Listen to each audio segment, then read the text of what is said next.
Bienvenidos a Clioeconomía, un espacio dedicado a analizar y difundir la teoría, el pensamiento y la historia económica, proporcionado por la Facultad de Estudios Superiores Acatlán de la Universidad Nacional Autónoma de México.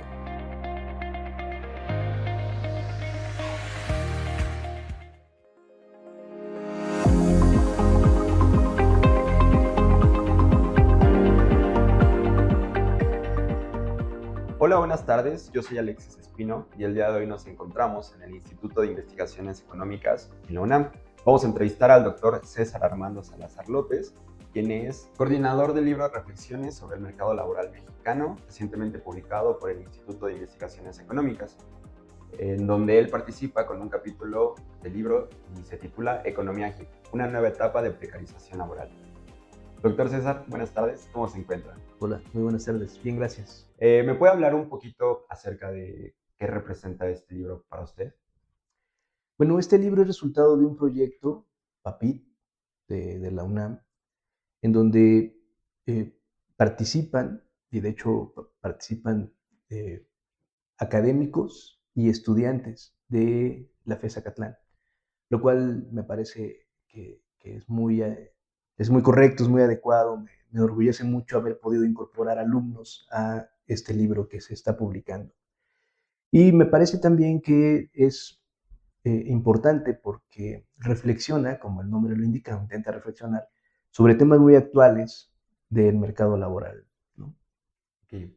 ¿Qué representa en cuanto a retos este libro para usted? Bueno, como coordinador, lo primero es poder articular los trabajos, ¿no? Eh, Además, pues estar impulsando a las personas para que lo envíen, revisar. Es un trabajo previo que es importante porque al final tú quieres mandar el mejor producto para que el número de observaciones que te hacen quienes lo revisan, pues sean las menos, ¿no? Eso, o sea, técnicamente ese es un reto. Por el otro, el punto es que en economía estamos acostumbrados a trabajar los mercados laborales desde una perspectiva, digamos, muy ortodoxa, que es en donde hay un mercado, donde hay trabajo, hay fuerzas que lo demandan, por supuesto, trabajadores que lo ofrecen, y llegamos a un punto de equilibrio en el cual se determina el salario y la ocupación. Pero en realidad en el mundo real esto no necesariamente es así, ¿no? Y entonces el mercado está segmentado y muchas visiones alternativas a ese mercado. Y entonces tenemos que reflexionar justo sobre cada una de ellas, ¿no? En la introducción del libro, yo lo que intento de hecho es discutir las partes más institucionales del mercado laboral. Es decir, que por vías del mercado, por fuerzas del mercado, puedes arribar a un salario de equilibrio y a un nivel de ocupación de equilibrio, es completamente fuera de la realidad, ¿no? En el mundo real, los trabajadores se ocupan en lo que pueden la mayoría de las veces y el salario no es más que resultado de un poder de negociación entre trabajadores y quienes demandan esa fuerza de trabajo. Entonces, es mucho más complejo que eso y el trabajo, justamente el libro en conjunto reflexiona sobre eso. Hay un primer capítulo que también escribo yo, que lo que intenta es un poco analizar el impacto que tiene el cambio tecnológico sobre el trabajo, ¿no? Después hay un trabajo en el cual se reflexiona sobre cómo se fue flexibilizando el mercado laboral. Después también se habla sobre costos no salariales en la fuerza de trabajo. Se habla sobre un caso específico de un pueblo mágico y de cómo una política pública puede intervenir o no sobre la ocupación en esos lugares. Y también hay un capítulo un poco más técnico donde se analiza cuál es el impacto de la acumulación de capital sobre el empleo formal e informal. O sea, como ves, y además todo enfocado siempre a la economía mexicana. Entonces, así como su nombre lo indica, sí quisimos reflexionar sobre todas estas aristas del mercado laboral, que no son todas, pero que en algún sentido pues, marcan cierta relevancia, ¿no? Finalmente, el capítulo que cierra es el de la economía geek, ¿no? Que, bueno, es una nueva etapa de cómo se contratan a los trabajadores. Y además que yo creo que para jóvenes como ustedes, pues está allí, ¿no? Hay mucho trabajo, muchos jóvenes se insertan al mercado laboral, por ejemplo, en el delivery, ¿no? En las entregas. O es muy común en el Uber, ¿no?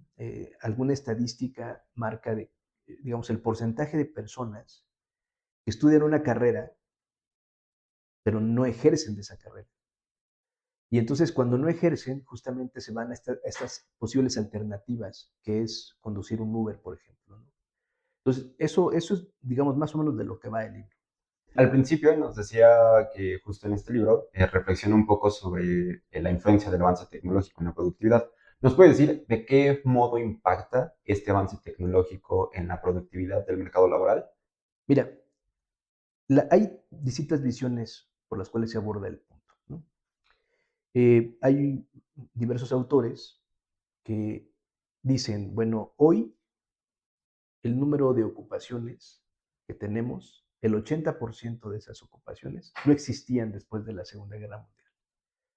O sea, lo que hemos venido observando con las décadas es que hay una creación de nuevas actividades económicas, justamente resultado de que en el sector industrial se aplica innovación, se eleva la productividad del trabajo. O sea, antes se ocupaban 100 trabajadores para hacer un auto o 10 autos. Ahora un trabajador puede hacerlo, o incluso ya ni siquiera necesitas trabajadores para hacer autos, ¿no? O sea, hay algunas crónicas que hablan de plantas industriales en las cuales ya no hay humanos, ya todos son robots. Y dicen, las bodegas o donde están las plantas industriales ni siquiera tienen luz, porque no es necesario, ¿no?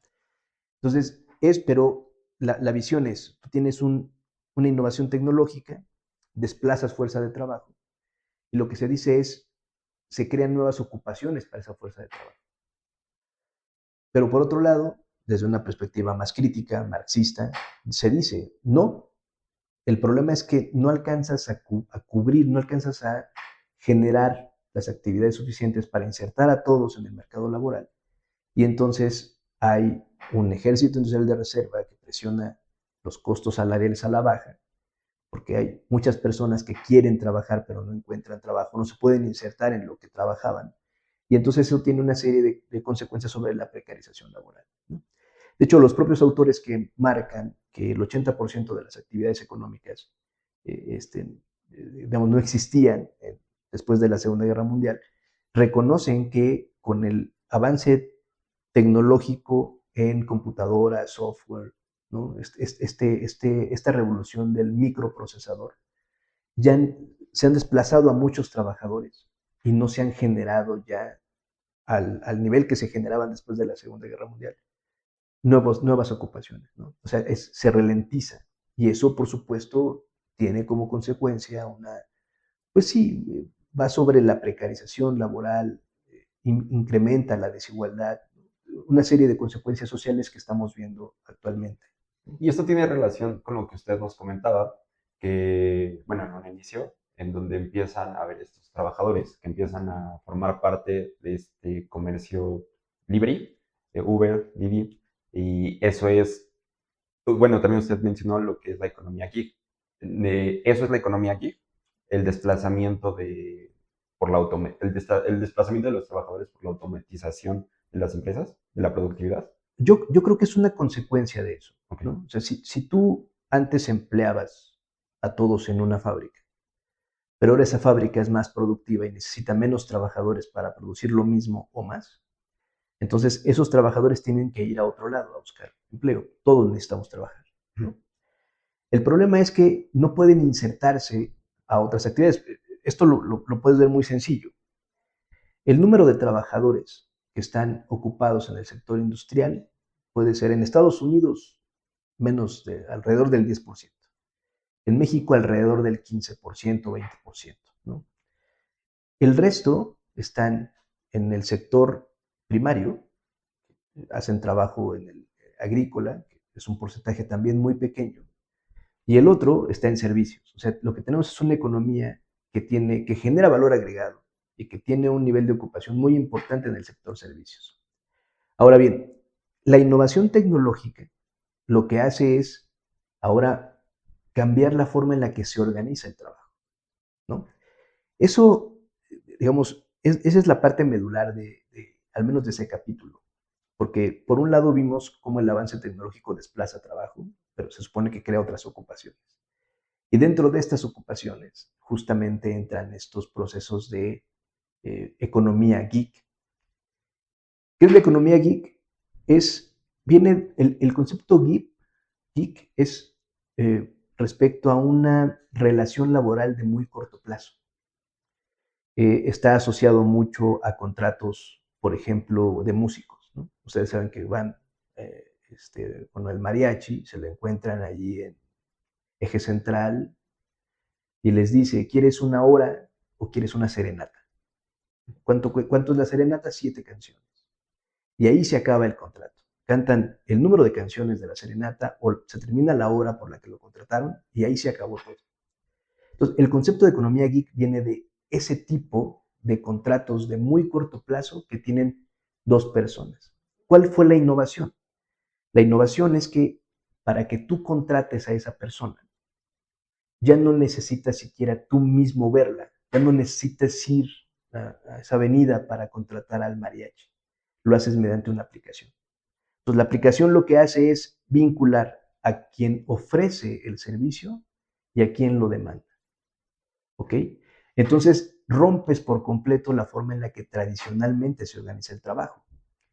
Tú tienes la posibilidad siempre de tener un trabajo asalariado, tienes un patrón y este patrón te paga un salario y además hace que tengas derechos laborales. Con la economía geek y la intervención de estas plataformas, lo que hacen es romper esa estructura y entonces tú haces un trabajo, pero no sabes ni a quién se lo estás haciendo, ¿no? Bueno, sabes el nombre o algo así, pero y no genera ningún tipo de vínculo laboral.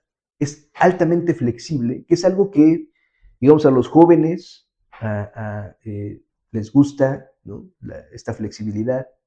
También es conveniente para, digamos, un segmento de las mujeres que tienen trabajo de cuidados, ¿no? En el hogar, no remunerado por desgracia, que necesitan flexibilidad para ir a traer a sus hijos, para todo lo que tenga que ver con trabajo de cuidado. ¿Qué relación tiene la economía geek con la precarización laboral? Bueno, ¿a qué le llamas precarización? ¿No? Esa es en primera instancia la definición. El punto es que en México estamos acostumbrados a tratar con empleo formal y empleo informal. Y estamos acostumbrados a pensar que el empleo informal necesariamente tiene menores remuneraciones que el empleo formal. Y eso es un mito en algunos segmentos del mercado. Hay personas que están fuera del marco regulatorio, ¿no? Y pueden tener mayores ingresos que quienes están dentro de la ley federal del trabajo y cotizando al IMSS, ¿no? Pero lo que sí no tienen es que aquellos trabajadores que están en el IMSS, que son formales, tienen digamos, remuneraciones no salariales. Y esas remuneraciones no salariales son las que le dan la seguridad social. Por ejemplo, el tener acceso al servicio médico del IMSS, las mujeres poder tener derecho a guarderías, cuando eso todavía era un poco más generalizado, servicios de esparcimiento, ¿no? En fin, todo este conjunto. Pero sobre todo, que cuando termine la vida laboral de las personas, estas tengan acceso a una pensión, y voy a poner digna, porque obvio hay pensiones ahora mismo, pero habría que definir si son dignas esas pensiones o no, ¿no? Entonces, bueno, cuando tú estás fuera de ese mercado, de ese sector formal, tú ya tienes un nivel de precarización no asociado a tu nivel de ingreso, pero sí asociado a las partes de seguridad social que no tienes o a la seguridad social que no tienes, ¿no? Todo el trabajo informal, en principio, está precarizado al no tener el mismo acceso a seguridad social, ¿no? Así es como lo podemos definir. Ahora, el punto aquí es que en los países desarrollados, es decir, Estados Unidos, Canadá, Australia, en cierto sentido, los países europeos, Estas personas que trabajan por la vía de plataformas es una alternativa secundaria a su trabajo. Es decir, tienen un trabajo de tiempo completo, son diseñadores, son abogados, pero en las tardes o en sus momentos libres toman su auto y se convierten en choferes de Uber. O sea, se mira como un complemento hacia tu ingreso. En los países subdesarrollados no ocurre de esa forma. En los países subdesarrollados como México, pues lo que ocurre es que estos empleados geek son la fuente principal de sus ingresos, esos trabajos geek, ¿no? Entonces, ya eso de facto los precariza porque no tienen acceso a remuneraciones no salariales, ¿no? O sea, estar allí es que no tienes acceso, aunque habría que decir la forma en la que se ha, digamos, legislado. En México ya es posible, y eso fue un poco antes, perdón, un poco después de escribir el capítulo, cuando pasaron estas reformas. En México ya se reconoce la relación laboral siempre y cuando que digamos, el trabajador tenga un salario mínimo al menos de ingresos mensuales.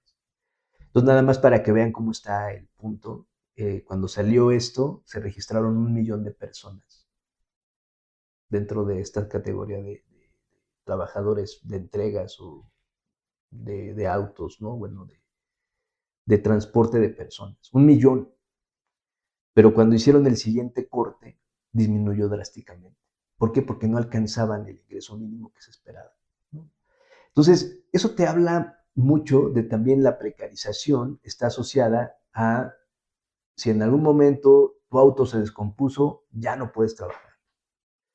Si en algún momento tu moto se descompuso, ya no puedes trabajar. Si en algún momento te enfermaste, tuviste algo, la vulnerabilidad ahí te da un aspecto muy relevante de la economía geek.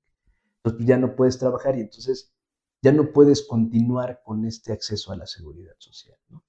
Yo, junto con un alumno que está trabajando estos temas, entonces debería decir mi alumno y yo, hemos siempre discutido mucho sobre, nosotros somos un país en el cual 2/3 de la población ocupada se encuentra ocupada en la informalidad, ya sea dentro del sector de los hogares o, digamos, teniendo una relación de subordinación, pero fuera de la Ley Federal del Trabajo.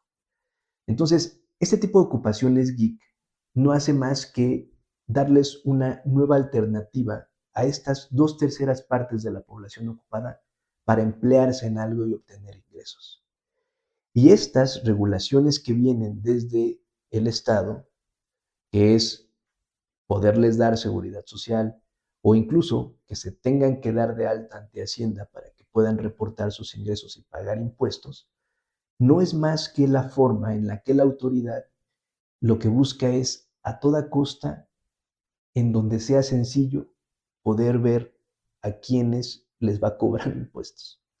¿Por qué? Porque a diferencia de una persona que, fíjense, en términos estrictos, no hay diferencia si tú agarras tu moto y te pones a hacer entregas, o agarras tu bote y te pones a hacer tamales y los vendes en la calle, ¿no? O sea, eres tu propio dueño, tú empleas tu tiempo como quieras, tú sabes a qué hora te pones, ¿no? En fin, son trabajos muy similares. ¿Cuál es la diferencia? Que la persona que vende tamales en la calle, pues le pagan en efectivo, mayoritariamente. Puede tener una terminal de tarjeta, a lo mejor, ya se ha diversificado mucho, pero mayoritariamente le van a pagar en efectivo. ¿Cómo la autoridad fiscal podría ir sobre ella? No puede. Pero ¿cómo paga la plataforma? La plataforma no te va a pagar a ti en efectivo. La plataforma te paga mediante un depósito en tu cuenta bancaria. Y ahí es en donde la autoridad sí puede rastrear y cobrarte impuestos porque estás trabajando, estás obteniendo un ingreso y entonces tienes que pagar impuestos. Entonces, lo que quiero decir aquí, espero no ser muy revuelto, y voy a resumirlo. La precarización va en torno a los derechos laborales. Ha habido algunos intentos por atraer a estas personas para que tengan derechos laborales, pero al mismo tiempo lo que están haciendo es que estas personas paguen sus impuestos, lo cual pues me parece lo más adecuado. Tú pagas impuestos y tienes derechos laborales en algún sentido. El problema es que no es una política generalizada, sino es una política a un segmento en el cual es fácil que tú le puedas cobrar impuestos debido justo a que las plataformas te pagan mediante depósitos bancarios y no en efectivo, como ocurre en otras actividades que están asociadas a los sectores informales. Hay una cuestión de la forma en la que se organizan los mercados laborales, que viene desde una perspectiva institucional desarrollada a principios del siglo XX, ¿no?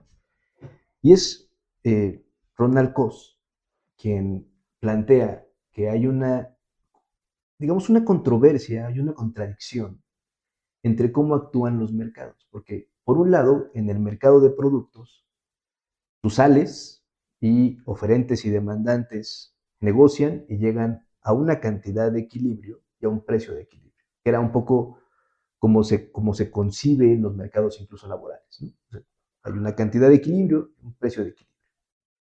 Pero lo que decía Ronald Coase es que las empresas no salen todos los días a buscar trabajadores. Las empresas te contratan.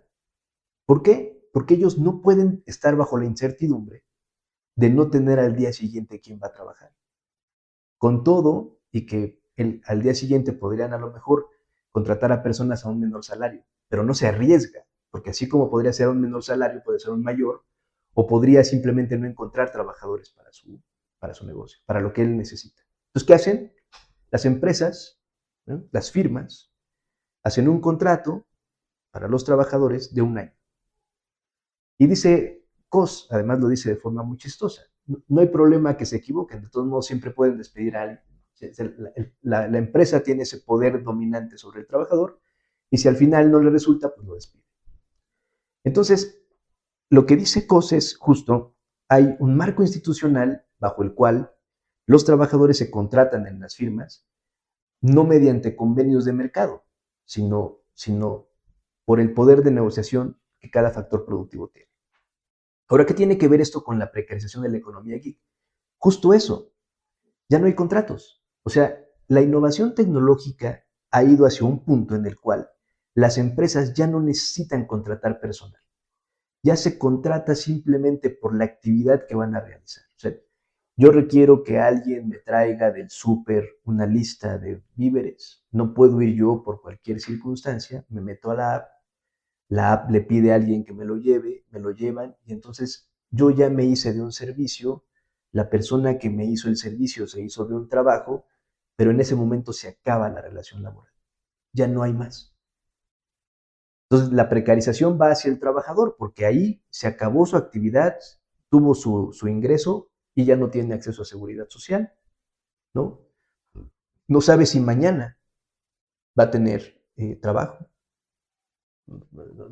No sabe qué va a pasar. O sea, es la pérdida del contrato, que es un poco más compleja para México, pero en general, la pérdida del contrato lo que está diciendo es, el trabajador es ampliamente vulnerable, porque de un momento a otro simplemente ya no cuenta con esa relación laboral. Cuando te subes a un Uber, solamente es el viaje. Entras al coche, te bajas del coche y ya no hay mayor responsabilidad de quién está ocupando a ese personaje, ¿no? Entonces, por eso la teoría institucional choca con esto, porque para la teoría institucional decía, bueno, tú tienes que tener un contrato porque no puedes ir al mercado a buscar trabajadores. Bueno, la innovación tecnológica, la revolución informática lo hizo posible. Que una persona pudiera salir al mercado, contratar a alguien al precio determinado en ese momento y tener en contrapartida un servicio.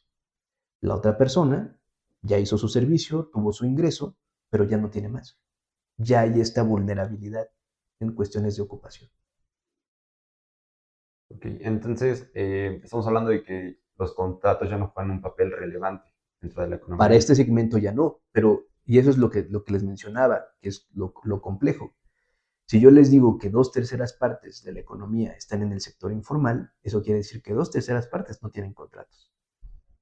Y entonces se vuelve completamente vulnerable el mercado laboral.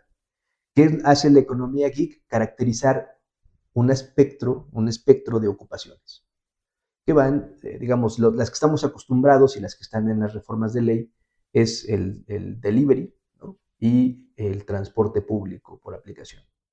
Pero hay muchas más, o sea, hay diseñadores gráficos que ya no necesitan estar físicamente en algún punto, mediante una conexión de internet, pueden trabajar a distancia y hacen contratos de muy corto plazo por un diseño, por ejemplo, ¿no? Fíjense, ahí hay un buen ejemplo. Una empresa podría tener un departamento de diseño, pagarle, tenerlo contratado, tener a la persona 8 horas en la oficina, ¿no? Sacando trabajos o lo que fuera. Ahora, el que haya personas que ofrecen esas actividades mediante una plataforma web o una página de internet, hace que esta empresa ya no tenga que pagarles a estas personas por sus 8 horas diarias. Necesito un diseño, se lo pido. ¿Cuánto me vas a cobrar? Listo. Yo le pido, me lo entrega y en ese momento se acabó la relación laboral. Miran la flexibilidad de las empresas. Eso es la economía geek. Les digo, estamos acostumbrados a pensarlo solo en delivery y en Uber, pero es una serie ya mucho más amplia de actividades, ¿no? Y que se va a ir actualizando y además con muchos desafíos, porque ahora es la inteligencia artificial haciendo el trabajo de los abogados, haciendo el trabajo de los diseñadores, haciendo el trabajo de, no sé, hasta de los estudiantes, ¿no? Porque ya es muy fácil que ChatGPT les ayude a hacer exámenes en sí. Hay estudios que hablan de que un porcentaje muy importante de ciertas actividades van a perder su empleo justo cuando la IA se generalice. Y entre ellas estas ocupaciones está la de abogados, administradores, contadores, ¿no? Diseñadores. ¿Qué trabajos no son vulnerables? Pues los que son completamente físicos, como mantenimiento, fisioterapias, en fin, ¿no? Entonces, vean, estamos solamente en la punta del iceberg. Es mucho más profundo los cambios que vienen. No digo que vayan a ser inmediatos, no digo que viene una catástrofe, pero sí debemos estar preparados ante los cambios que vienen en torno a cómo se organiza el mercado laboral y las actividades que pueden ser fácilmente reemplazadas por inteligencia artificial en un segundo momento. Ok. ¿Y de qué modo puede revertirse esta precarización laboral? Bueno, yo creo que va de la regulación. En nuestro sistema de seguridad social en México, ¿no? Es muy parecido, está muy asociado, bueno, perdón, es muy parecido al alemán y está completamente asociado al sector formal. Entonces, ¿quiénes tienen derecho a la seguridad social? Solamente esta tercera parte que les decía, ¿no? Los que están asociados al IMSS, los que están asociados al ISSSTE por la vía del gobierno. Todos los demás no tienen acceso a seguridad social. Entonces, ¿cuál sería la forma de revertirlo? Intentar transitar a un sistema de seguridad social que fuera universal. ¿Cuáles son los desafíos? Pues que un sistema de ese tipo necesita muchos recursos. Entonces necesitamos la aportación de todos, ¿no? Y eso va de que se necesita una reforma fiscal para tener más recursos, porque tampoco se vale decir todo mundo tiene acceso a pensión, todo mundo tiene acceso a una cama de hospital, cuando no se construyen hospitales, cuando no hay contratados más médicos o enfermeras, fisioterapias, y cuando pues la pensión no alcanza un salario mínimo y es cada 2 meses. O sea, sí es necesario transitar ya a algo más discursivo, ¿no? Algo que sea mucho más que un simple discurso, pasar a políticas efectivas, o sea, que se mida la efectividad de la protección social. Eso es muy importante. Y ya por último, como reflexión final, ¿consideras que actualmente existen condiciones para transitar el simple discurso al logro de las mejores condiciones laborales o cuáles serían los obstáculos a sortear? Bueno, no se puede resolver el problema tan fácilmente, es un problema muy complejo y en el cual pues concurren muchas voluntades, ¿no? Ha habido una serie de reformas que intentan mejorar, ¿no? La calidad de las condiciones laborales. Por ejemplo, la famosa reforma de las 40 horas. O sea, transitar de 48 horas a 40 horas con un día de descanso, me parece que no hay... voy a volver a explicar esta idea para que lo sé, ¿no?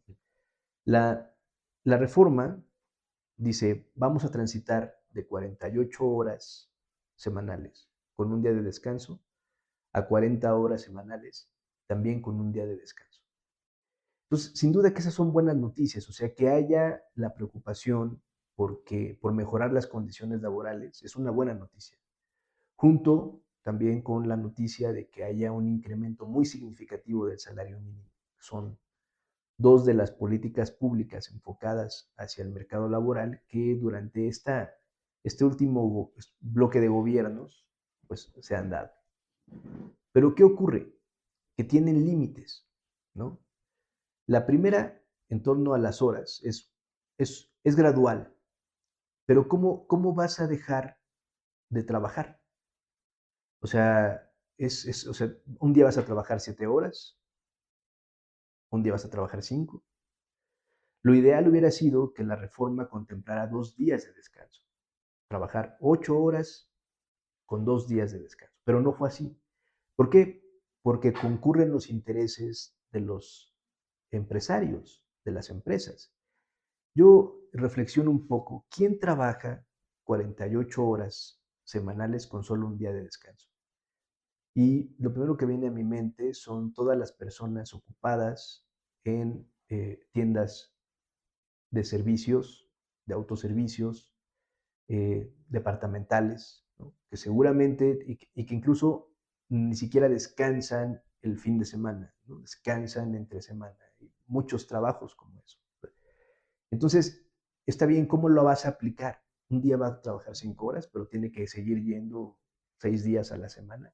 O sea, es una buena política, qué bueno que se legisla hacia allá, pero por otro lado, ¿cómo la aplicas para que verdaderamente le dé mayor calidad de vida a las personas? Porque al final de cuentas es 2 días de descanso en los cuales también va a poder pues, convivir con su familia, ¿no? Incluso fortalecer ciertas actividades que pudieran ser adecuadas para su desarrollo intelectual, físico, ¿no? O sea, si lo miras así, 2 días de descanso hubiera tenido que ser la meta. Y a lo mejor dentro de la sociedad no se contempla tanto porque efectivamente hay muchas actividades que ya nos llevan a que solamente haya 5 días laborales, como por ejemplo nosotros que somos profesores, ¿no? Pero hay una gran cantidad de personas a las cuales pues no es así, ¿no? En fin, y por otro lado el salario mínimo. Yo pienso que la política de salario mínimo ha tenido un efecto muy importante. Pero por desgracia, ese efecto irá mermando porque justo las personas a las cuales les es efectivo ese incremento no dejan de ser solamente una tercera parte de la población ocupada, que es de la que hemos hablado, que es formal. En las ocupaciones informales no hay ningún mecanismo que lleve a que alguien que está empleando a alguien le tenga que incrementar el salario como está previsto en la ley. ¿Por qué? Porque no hay supervisión, porque están fuera del marco legal, ¿no? Entonces, y por otro lado, las personas que tienen ingresos por la venta de sus productos, pues no pueden decirle a sus demandantes o a quienes venden, hoy tengo que ganar más, entonces cómprame más o cómprame a mayor precio, ¿no? O sea, existen mecanismos que disminuyen la efectividad de esas políticas. Mientras no exista una concurrencia en torno a lo mejor para el trabajo, para el factor trabajo, para los trabajadores, por desgracia, vamos a seguir con estas condiciones de precarización laboral.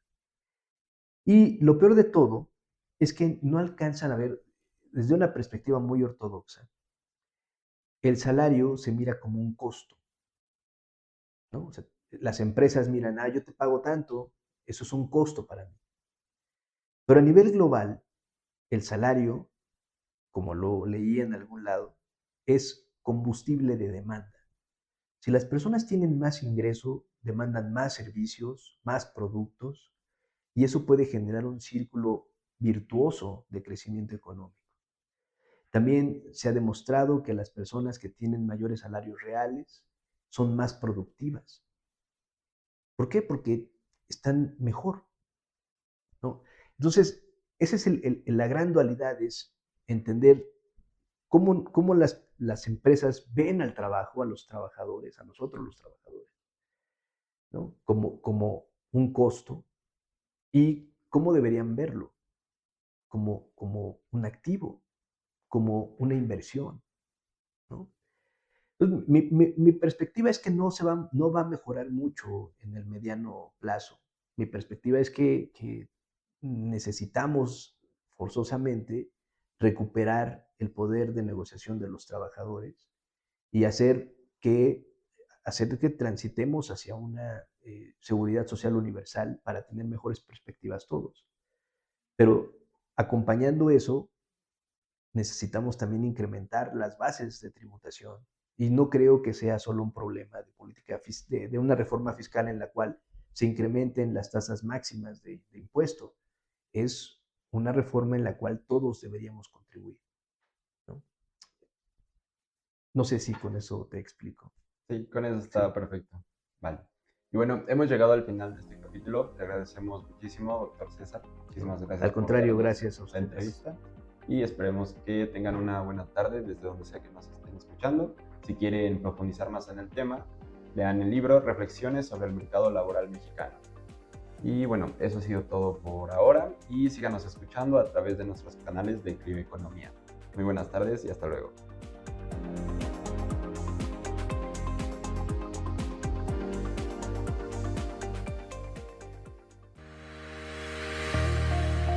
Esto fue Clio Economía, un espacio dedicado a analizar y difundir la teoría, el pensamiento y la historia económica, proporcionado por la Facultad de Estudios Superiores Acatlán de la Universidad Nacional Autónoma de México.